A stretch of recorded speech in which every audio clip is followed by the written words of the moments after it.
अस्सलामुअलैकुम to all dear students. आज का हमारा सब्जेक्ट है ENG 101 इंग्लिश कॉम्प्रिहेंशन, जिसकी हम करेंगे final term preparation. All important MCQs आपको प्रोवाइड करूंगी और इंशाल्लाह इस वीडियो को वॉच करने के बाद आप इस काबिल हो जाएंगे कि जब आपके एग्जाम में भी इस तरह के MCQs आएंगे, अगर थोड़े बहुत वर्ड्स डिफरेंट भी हों तो आप उनके करेक्ट आंसर ही लगा के आओगे। So let's start from the first MCQs। The जज released him on his own cognition. ठीक है, कोग्निशन का मतलब होता है किसी चीज़ को जांचना, अंडरस्टैंड करना, किसी चीज़ की शिनाख्त का होना। तो जज ने उससे रियलाइज़ किया उसकी अपनी ही कोग्निशन के बेस पे। The Jerry dash the mayor of the wrong doing. ठीक है, जेरी ने मेयर को क्या किया, क्या गलत करने पर एक्सोनरेट। एक्सोनरेट का मतलब होता है किसी चीज़ से बरी कर देना, उसको छोड़ देना उस चीज़ पे। ठीक है, उसके बाद अगर हम अगमेंटेड या एक्सपार्टिरेटेड का देखें तो इसका मतलब होता है बढ़ावा देना। बढ़ावा तो नहीं देगा ना, वो उसको डेफिनेटली एक्सोनरेट करेगा। अच्छा, इस तरह की अगर आपकी कुछ मुश्किल वर्डिंग वाली वोकैबलरी आ जाती है ना, तो आपने क्या करना होता है, आप खुद को ना उस लाइन को पूरा पढ़ के सोचना कि क्या ये वर्ड इसके बीच में सूटेबल है। आपके खुद ही दिमाग में फील क्लियरली हो जाएगा कि ये वर्ड बिल्कुल लाइन के साथ सूट कर रहा है, ये नहीं कर रहा है। ये ट्रिक लगा के देखना, ये लगती है। उसके बाद है complete the sentence by choosing the best option. अब यहाँ पर हमारे पास है they can watch the directive series dash the foreign movie. वो देख सकता है या तो डायरेक्टिव सीरीज को या किसको, फॉरेन मूवीज को। ठीक है, अब यहाँ पर मैंने क्या बोला, वो देख सकता है या तो डायरेक्टिव सीरीज को या फॉरेन मूवीज को। सो ईदर और करेक्ट आएगा। ईदर का मतलब होता है या तो, और का मतलब होता है मूवी को। सो यहाँ पर इसका ये वाला करेक्ट आंसर होगा। उसके बाद which of the following a vehicle for carrying a coffin. तो इसका करेक्ट आंसर है हिरेज। ठीक है, ये आपके हैंडआउट्स में से MCQs बना हुआ है। तो एक व्हीकल जो कि कैरी कर रही है कोफीन को, तो ये कौन सा फ्रेज इसको सूट कर रहा है, हिरेज को। What is the true of the following example? Many people probably think that politeness is simply a social lubricant. क्या ये ट्रू है? It contains the perceptual phrase. ठीक है, ये एक perceptual phrase की example होगी। उसके बाद है he wanted to join the navy. वो नेवी को ज्वाइन करना चाहता है। His parents did not allow him. अगर हम इसको उर्दू में कन्वर्ट करके देखें तो वो नेवी ज्वाइन करना चाहता है लेकिन उसके पेरेंट्स उसे अलाउ नहीं कर रहे। तो लेकिन की इंग्लिश क्या होती है, बट। उसके बाद है choose the best answer from the given option. इनमें से आपने बेस्ट ऑप्शन चूज करना है। ENG 101 बहुत ही बेसिक आपका सब्जेक्ट है। मोस्टली स्टूडेंट्स के लिए ये बिल्कुल बच्चों का खेल होता है, बहुत ही इजी सब्जेक्ट होता है।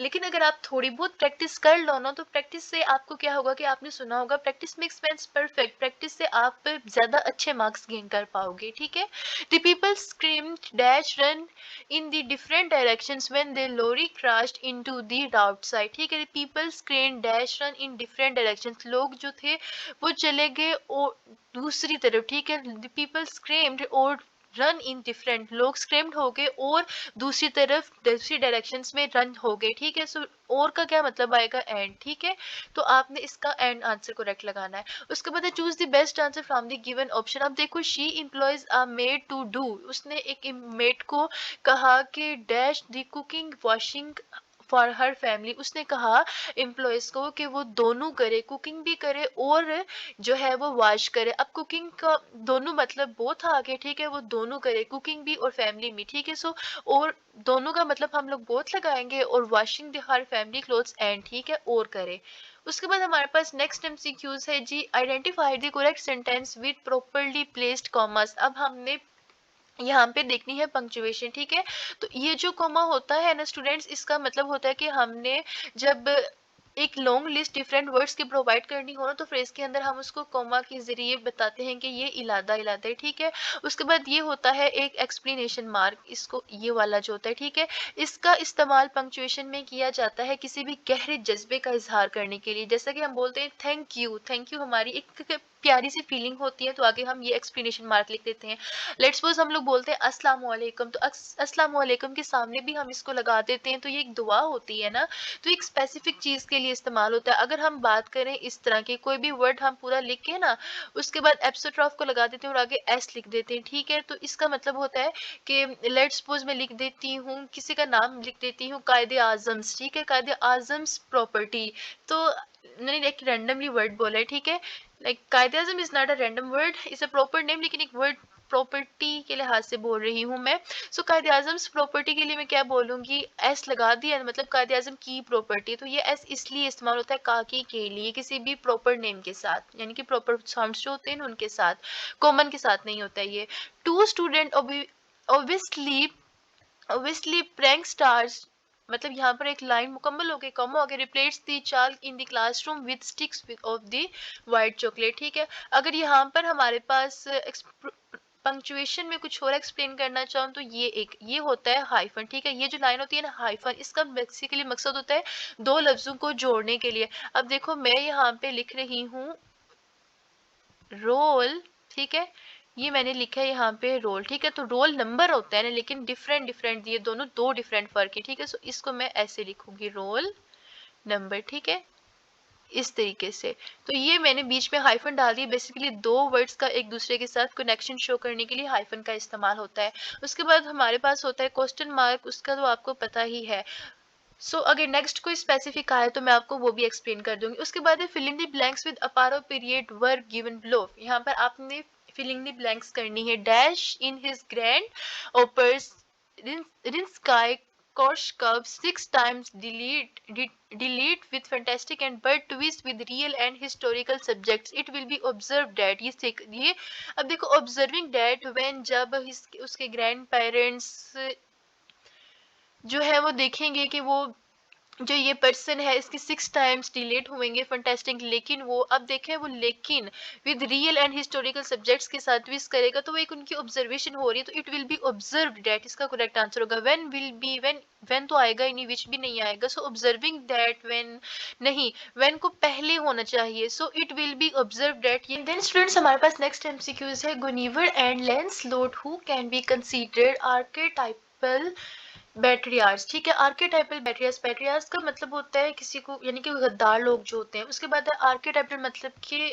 यानी कि कदीम तरीन। ठीक है, तो अब उन यहाँ पर आपने इन वर्ड्स की तरफ फोकस नहीं करना, आपने जस्ट फोकस रखना है अपना इन वर्ड्स की तरफ। हु कैन बी कंसीडर्ड, अब ये एक ऐसी सिचुएशन है कि हम लोग फाइनल नहीं बता सकते, एक ऐसी सिचुएशन जिसमें हमें फाइनल ना पता हो, मुकम्मल इंफॉर्मेशन ना हो, तो वो कौन सी सिचुएशन होती है, वो वाले सेंटेंस क्या कहलाते हैं, फ्रिगमेंट्स। ठीक है, तो यहाँ पर अब हु कैन बी कंसीडर्ड हमारी एक ऐसी सिचुएशन बन गई है कि एक मुकम्मल इंफॉर्मेशन नहीं है, तो इस तरह के सेंटेंस को क्या कहते हैं, फ्रिगमेंट्स। फ्रिगमेंट्स से रिलेटेड अब कोई भी सेंटेंस आए तो आप होप सो उसको सोल्व कर पाओगे। ठीक है, ऐसे सेंटेंस जो कि हों तो मुकम्मल सेंटेंस, अब देखो उसने मुकम्मल लाइन लिखी हुई है लेकिन वो इंफॉर्मेशन मुकम्मल ना दे रहे हो तो वो फ्रिगमेंट्स कहलाते हैं। नेक्स्ट हमारे पास है जी an eagle if pressed for the food, ठीक है, might dash a small baby that had been left in the open unprotected but such an opportunity might occur very rarely। ठीक है, अब एक अपॉर्चुनिटी है उसमें ने किसी एक को यहाँ पे देखना, एक बहुत ही अजीब सी सिचुएशन हो गई है जी, वो प्रिस्ट कर रहा है फूड को लेकिन एक स्मॉल बेबी भी है जो कि लेफ्ट ओपन है, अनप्रोटेक्टेड है, तो अब एक डिफिकल्ट सी सिचुएशन हो गई है। अब हमने इनमें से कौन सा करेक्ट लगाना है, कैरी आउट। कैरी आउट का मतलब पता है क्या होता है, कैरी आउट एक ऐसी स्टेटमेंट को बोलते हैं जिसमें आपको इंफॉर्मेशन मुकम्मली प्रोवाइडेड हो, तो हम लोग बोल सकते हैं might carry out a small baby, के वो इसी को ही कर लेगा, लेकिन यहाँ पर क्या है कि साथ में फूड भी है।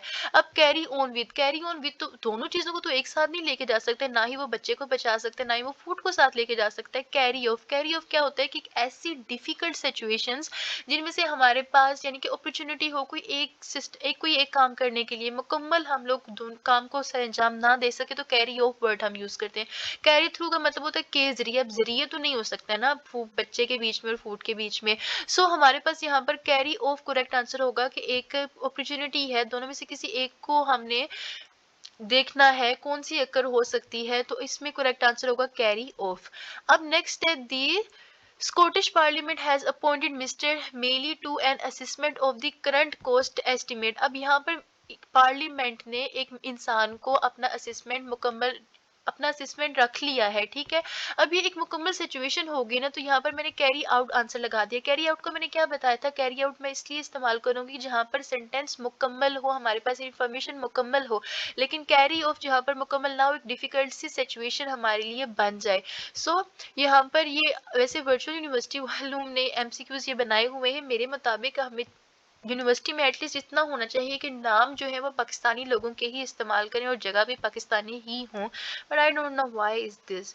अच्छा, उसके बाद है fill in the blank with appropriate verb given below. अब हमारे पास पहला हमने अपारो पीरियड यानी कि सुटेबल वर्ब इसके साथ लगाना है। A complete, a dash complete sentence now while I tried this experiment। एक complete silence है जी। now while I tried the experiment में experiment ट्राई कर। I want complete silence, ठीक है, मुझे complete silence चाहिए now while I try this experiment, ताकि मैं अब अपना experiment ट्राई कर सकूं। I have wanted नहीं है, वो क्या कर रहे हैं, मैं उसको present situation है तो present में want ही आएगा। I am wanting भी नहीं हो रहा, I did want भी नहीं होगा, I have wanted भी नहीं होगा। तो ये आपने tense की तरफ जरूर फोकस रखना है, ठीक है।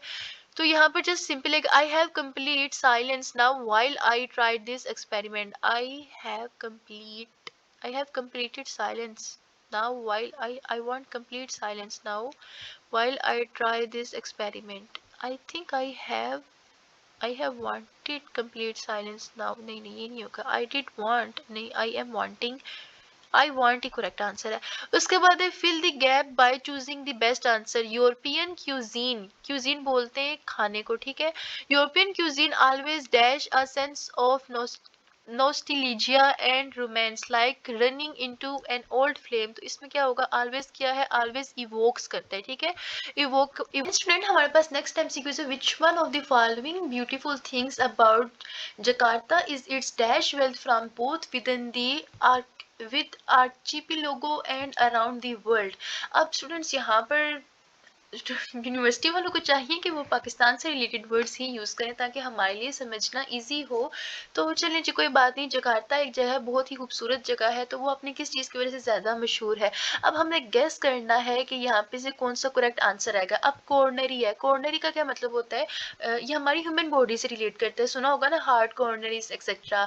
उसके बाद एक कलनरी, कलनरी का मतलब होता है कि ये फूड से रिलेटेड होता है। कलनरी फूड को बोलते हैं अच्छे खाने को।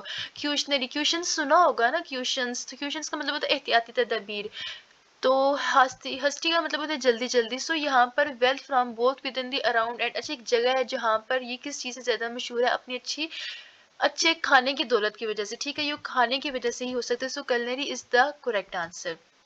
उसके बाद read the statement carefully and choose the interface from the given option. If you go to Mexican restaurant you can infer that they will be specialized in Mexican food. ठीक है, आप रेस्टोरेंट में जा रहे हो तो उसका फूड ही अच्छा होगा ना। उसके बाद identify the grammatical error in the following sentence. In 2025 superstar 50 cents was placed on the Forbes celebrity on 10 100। अच्छा, ये कुछ समझ आई है सेंटेंस की? नहीं ना, ये इनकम्प्लीट सेंटेंस है। तो इसमें हमारे पास क्या है, पंक्चुएशन एरर। इसमें पंक्चुएशन एरर आ रहा है। अच्छा जी, पंक्चुएशन एरर कैसे आ रहा है, you have to find out this. In 2005 superstar, superstar के बीच में ये नहीं आना चाहिए था, सुपरस्टार 50 सेंट्स, ये बिल्कुल ही अच्छे से नहीं प्लेस्ड किए गए वर्ड्स को, तो ये पंक्चुएशन एरर है, ठीक है। उसके बाद इसमें हमारे पास मिसप्लेस्ड मॉडिफाइड भी करेक्ट आंसर हो सकता है। उसके बाद है हमारा fill in the blanks with appropriate word given below. अच्छा, the politicians is office today need to start looking for a solution of the social security program running out from the funds. तो George said to Lake that you said it, I am sick of hearing about problems। You said it, तुमने कहा है कि मुझे problem से related सुनने की थोड़ी मसला है, तो you said ही बोलेगा। you meant it, you meant it, I am said तुम्हारा मतलब है प्रोग्राम में running from the funds instead of passing the buck of the next people in the line। So George said to Lake that you said it, तुमने ये कहा है, thought it, you post it, no you said it, तुमने ये कहा है। George said, तुमने ये कहा है, सो सेड ही होगा। उसके बाद है label the statement given below by choosing the best Aparo period tone from the options. Okay, Pakistan will win the world cup. अब देखो यहाँ पे क्या लिखा हुआ है, पाकिस्तान वर्ल्ड कप जीतेगा, ये एक फ्यूचर पॉजिटिव फीलिंग है, ठीक है। सिंपैथेटिक, सिंपैथेटिक का मतलब क्या होता है, एक ऐसी सिचुएशंस जहाँ पर, अच्छा अगर पहले हम लोग देख लें ना ऑप्टिमिस्टिक, तो ऑप्टिमिस्टिक हम लोग बोलते हैं एक ऐसी सिचुएशन जिसमें हमारे पास फ्यूचर से रिलेटेड एक अच्छी एक्सपेक्टेशंस हो, हमारे पास अच्छी मतलब पॉजिटिव एक्सपेक्टेशंस हो, तो ऑप्टिमिस्टिक हम उसके लिए बोलते हैं। अगर सेंटिमेंटल बोलो तो सेंटिमेंट लफ्ज सुना होगा ना, सेंटिमेंट, सेंटिमेंट्स बोलते हैं इमोशनली अटैचमेंट को, ठीक है, तो सेंटिमेंटल इमोशनल अटैचमेंट है। अब इन दोनों में से कोई एक तो डेफिनेटली होगा। ह्यूमरस, ह्यूमरस का मतलब होता है बहुत ज्यादा फनी चीज, यानी कि जोक वगैरह बनाना, बहुत ज्यादा हंसने को। हिलोरियस होता है ना वर्ड, हिलोरियस से ही ह्यूमोरियस मिल जुल रहा है। सिंपैथेटिक, सिंपैथेटिक मतलब होता है यानी कि किसी चीज पे तरस खाना, पिटी फील करना, ठीक है। सो यहाँ पर इन दोनों में से सेंटिमेंटल या ऑप्टिमिस्टिक, अब इमोशनल तो नहीं है, हम लोग पॉजिटिव प्रिडिक्शन ले रहे हैं ना, तो ऑप्टिमिस्टिक करेक्ट आंसर इसका होगा, ठीक है। अभी हम अपने नेक्स्ट एमसीक्यूज की तरफ चलते हैं जी। हमारा नेक्स्ट एमसीक्यूज है which is the correct spelling, इनमें से करेक्ट स्पेलिंग। अब देखो फाइंड आउट करो, CORI, कोरिडोर, ये करेक्ट नहीं बन रहा है, कोरिडोर, CORRIDOR, CORRI कोरिडोर। अच्छा, ये दोनों सेम पे स्पेल हुए हैं, तो सो इन दोनों में से कोई एक जो भी कर दे, CORID और CORRI, C और कोर RI, कोरी, ऐसे बन रहे हैं, तो कोरिडोर, इस तरह हम इसको करेक्ट लिखेंगे। उसके बाद है विच सफिक्स कैन कंप्लीट, सफिक्स होते हैं ED, IAN, ION या Y वगैरह को लगाने को, correctly be added to the word, to the root word electric to make a new word. अब इलेक्ट्रिक के साथ इनमें से कौन सा सफिक्स लगेगा, इलेक्ट्रिक तो नहीं होता है, इलेक्ट्रिशियन होता है, ठीक है, किसी भी इलेक्ट्रिसिटी के काम करने वाले को इलेक्ट्रिशियन बोलते हैं, तो इसमें IAN इसका करेक्ट लगेगा। उसके बाद choose the best available subtitle word for the following root prefix, इसमें ईयर है, ठीक है, एनुअली, एनुअल का मतलब क्या होता है, इन ईयर, एनुअल ईयरली को बोलते हैं ना। Complete the sentence by choosing the best option, now you have to choose again. Could I come over at dash there 4 o'clock, 4 o'clock आज ट्यूशन, उसने कहा है कि क्या मैं वहां आ सकता हूँ, या तो देयर या 4 o'clock, यहाँ या तो मैं इस इतने टाइम पे आऊंगा या 4 बजे आऊंगा, सो इधर और इज द करेक्ट आंसर, या 4 बजे, ठीक है, यही करेक्ट लगेगा। उसके बाद है Bruno on the other hand likes the view that he gets from the log cabin up in the mountains and he enjoys hiking in the forest, ठीक है, ये एक कंपाउंड सेंटेंस है। कंपाउंड सेंटेंस मींस कि एक मुकम्मल sentence. उसके बाद children are try dash happy after their trip is to zoo, children ने ट्राई किया dash after their trip is to the zoo, children ने ट्राई किया बट हैप्पी थे किसके बाद, ठीक है, लेकिन वो हैप्पी थे अपनी ट्रिप के साथ, सो लेके होगा, ठीक है। चिल्ड्रन हैड ट्राइड, अब इफ नहीं आएगा, इफ को बोलते हैं अगर को, अब वो ट्राइड क्या, ये पास्ट पार्ट, पास्ट टेंस है ना, तो ट्राइड तो पास्ट में चला गया, इफ तो आएगा नहीं, व्हेन जब वो कर चुके होंगे, नहीं जी, एज भी नहीं आएगा, बट आएगा, लेकिन इज द करेक्ट आंसर। उसके बाद the people streamed dash run in the different directions when the lorry crashed into the roadside stall, अब पीपल ने स्क्रीम्ड किया एंड रन, ये हमारे पास रिपीटेड एमसीक्यूज है।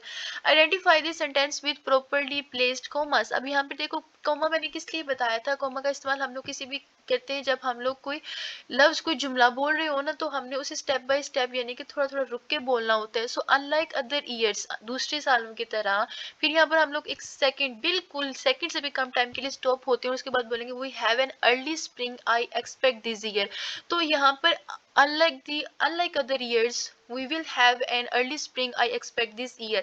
अब यहाँ पे ईयर्स में मैंने सांस ली है, जब हम किसी भी वर्ड को बोलते बोलते जिन वर्ड्स के बीच में सांस ले लेते हैं ना, वहां पर समझ लो हमने कोमा लगाना है, ठीक है।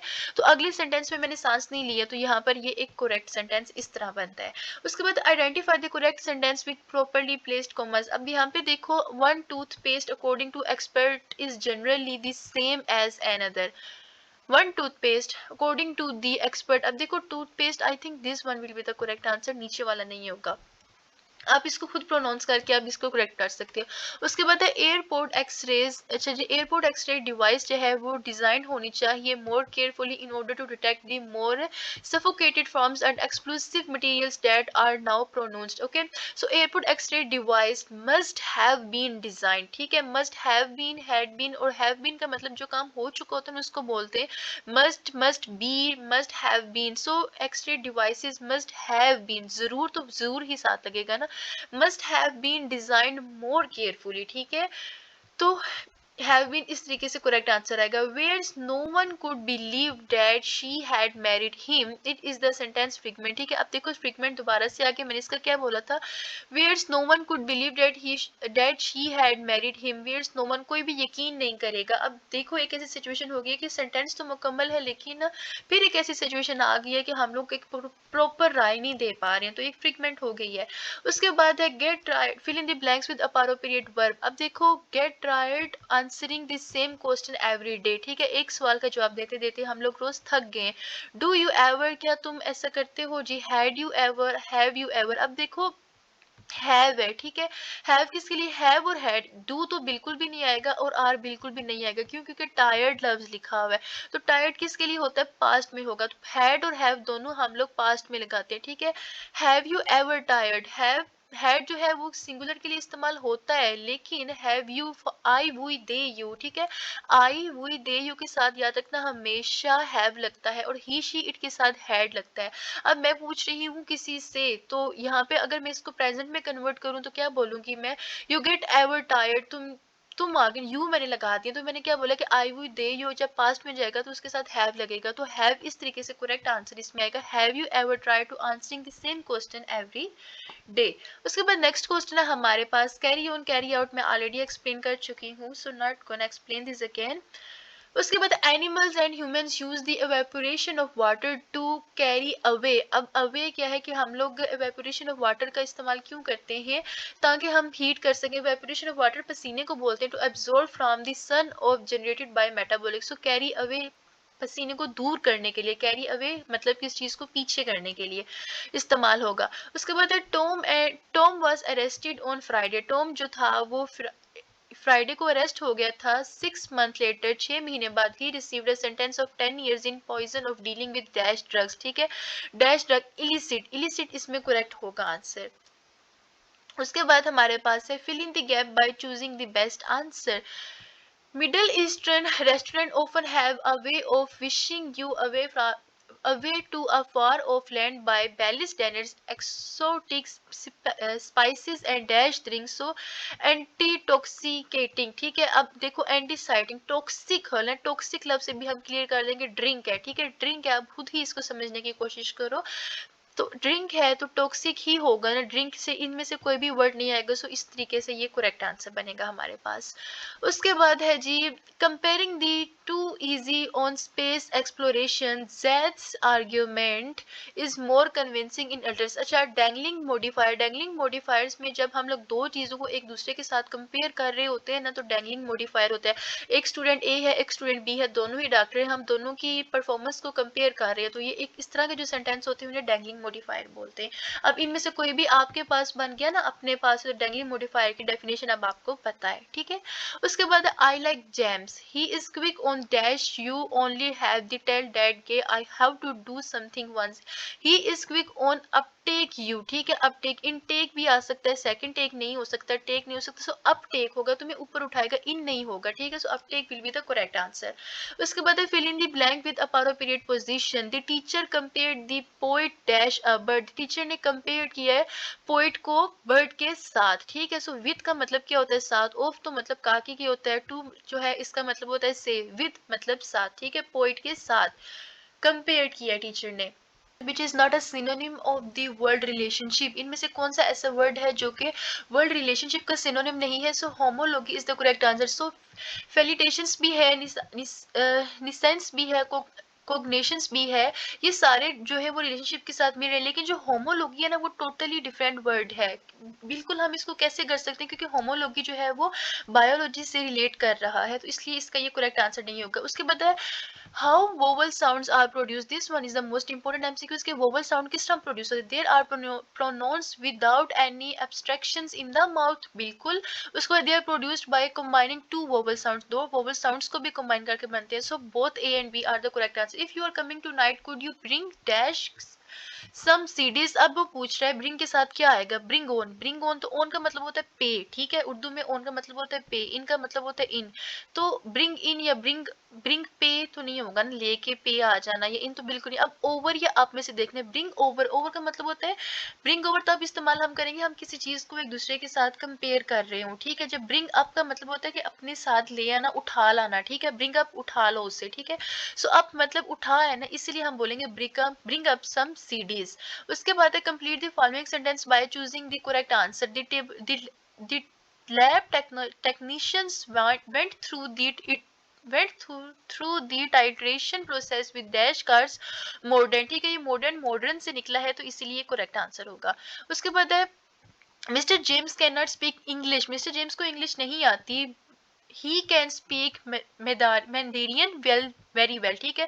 लेकिन ये अगर mister James can not speak English, लेकिन वो ये वाली लैंग्वेज बड़ी प्यारी बोल देते हैं, लेकिन लेकिन है बिकॉज क्यों के तो नहीं आता, क्योंकि इन दोनों लैंग्वेज का एक दूसरे के साथ कोई कनेक्शन नहीं है, सेंस भी नहीं आता। सिंस, अच्छा सिंस हम लोग कब इस्तेमाल करते हैं, सिंस हम लोग बोलते हैं एक ऐसी डेट जिसके बारे में हमें एग्जैक्ट नहीं पता है, ठीक है। जब हमें एग्जैक्ट डेट का ना पता हो ना, तो हम लोग रैंडमली बोलते हैं तब से, ठीक है। उर्दू में सिंस का मतलब होता है तब से।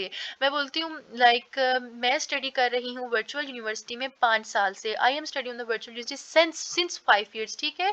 तो सिंस इसलिए मतलब होता है तब से या जब से, तब से जब से के लिए हम लोग सिंस लगा देते हैं, मतलब तब से हम तब बोलते हैं जब हमें एग्जैक्ट डेट ना पता हो, तो तब से बोल देती हूँ, तब से जब से। आप सिंस इस तरह याद रखना, वाइल जबकि तो नहीं आता है ना।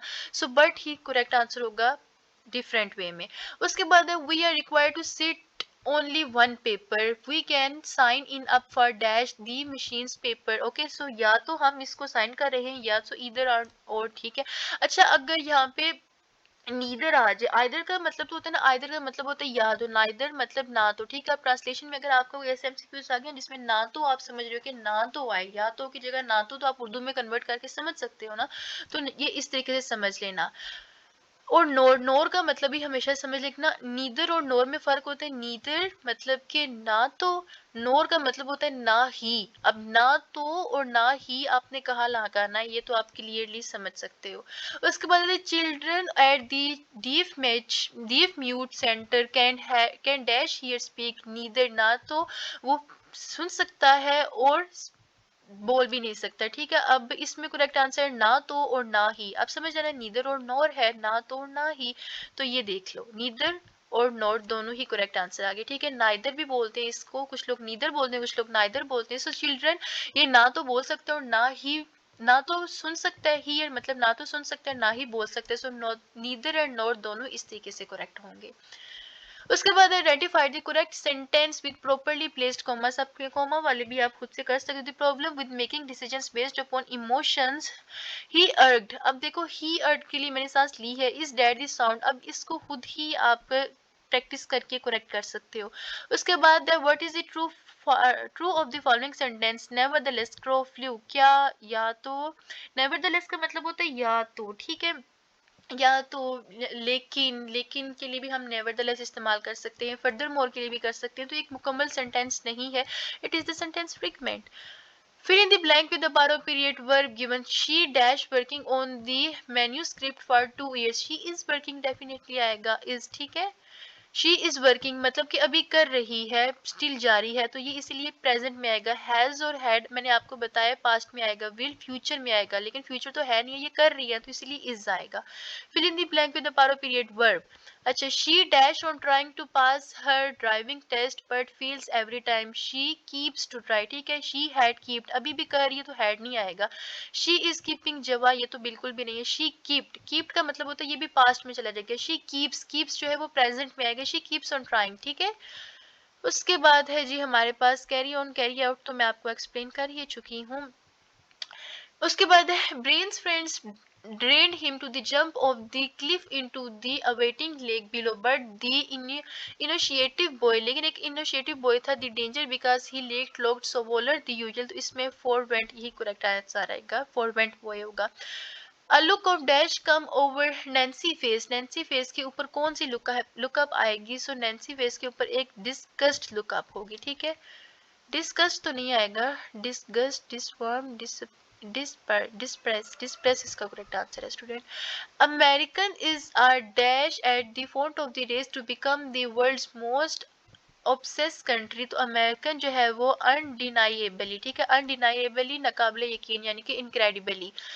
उसके बाद है जी हमारे पास next, all animals are born with the innate और dash qualities, innate are imminent qualities. उसके बाद choose the phrasal verb most similar to the meaning wear. Wear का क्या मतलब होता है पहनना, तो इसके साथ सिमिलर कौन सा होगा, हैव ऑन, ठीक है, हैव ऑन भी पहनना यानी कि अपने ऊपर लगाना, ठीक है।